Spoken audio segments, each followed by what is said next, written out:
நண்பர்கள் அனைவருக்கும் வணக்கம். இன்னைக்கு நம்ம அந்த வீடியோல தமிழகம் முழுவதும் பரபரப்பாக பேசப்பட்டு கொண்டிருக்கக்கூடிய ஒரு தகவல் பத்தி தான் பார்க்க போறோம். அதாவது கோவில் உண்டியலில் போடப்பட்ட ஐபோன் என்ன ஆனது, உரிமையாளருடைய கைக்கு கிடைக்குமா அல்லது கடவுளுக்கு சொந்தமா அப்படிங்கறத பத்தி தான் இப்ப நம்ம பார்க்க போறோம்.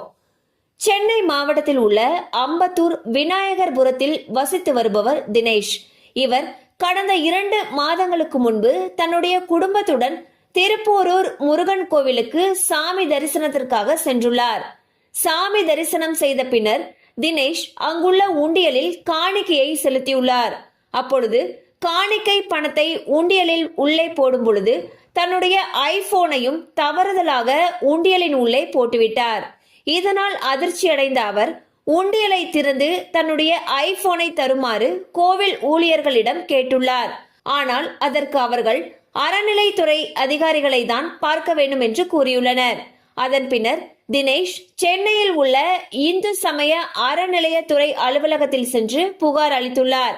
அவர்கள் திருப்போரூர் முருகன் கோவில் உண்டியல் திறக்கப்படும் பொழுது தகவல் கூறுவோம் என்று கூறி அனுப்பி வைத்துள்ளனர். இந்நிலையில் திருப்போரூர் முருகன் கோவில் உண்டியல் திறக்கப்பட்டது. இது குறித்து தினேஷுக்கும் அறநிலையத்துறை சார்பில் தகவல்கள் தெரிவிக்கப்பட்டிருந்தன. ஐபோனை வாங்கும் ஆர்வத்தில் வந்த தினேஷிடம் கோயில் நிர்வாகத்தினர் உண்டியலில் விழுந்த அனைத்து பொருட்களும் முருகனுக்கே உரியது என்று கூறி ஐபோனை கொடுக்கவில்லை.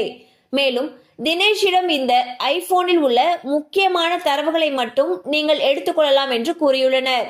இதனால் தினேஷ் எழுத்துப்பூர்வமாக இதனை எழுதி கொடுத்துவிட்டு ஐபோனில் உள்ள சிம் கார்டு மற்றும் மெமரி கார்டுகளை வாங்கி கொண்டு சென்றுள்ளார். உண்டியலில் உள்ள காணிக்கை பணத்துடன் ஐபோன் கோவிலின் பாதுகாப்பு அறையில் வைக்கப்பட்டுள்ளது. இந்த நிலையில் உண்டியலில் விழுந்த ஐபோன் திரும்ப கொடுக்கப்படுமா என்று அறநிலையத்துறை அமைச்சர் திரு சேகர் பாபு அவர்களிடம் செய்தியாளர்கள் கேள்வி எழுப்பியுள்ளனர். இதற்கு பதிலளித்த அமைச்சர் அவர்கள் சாத்தியக்கூறுகள் இருந்தால் ஐபோன் திருப்பி கொடுக்கப்படும் என்று கூறியுள்ளார்.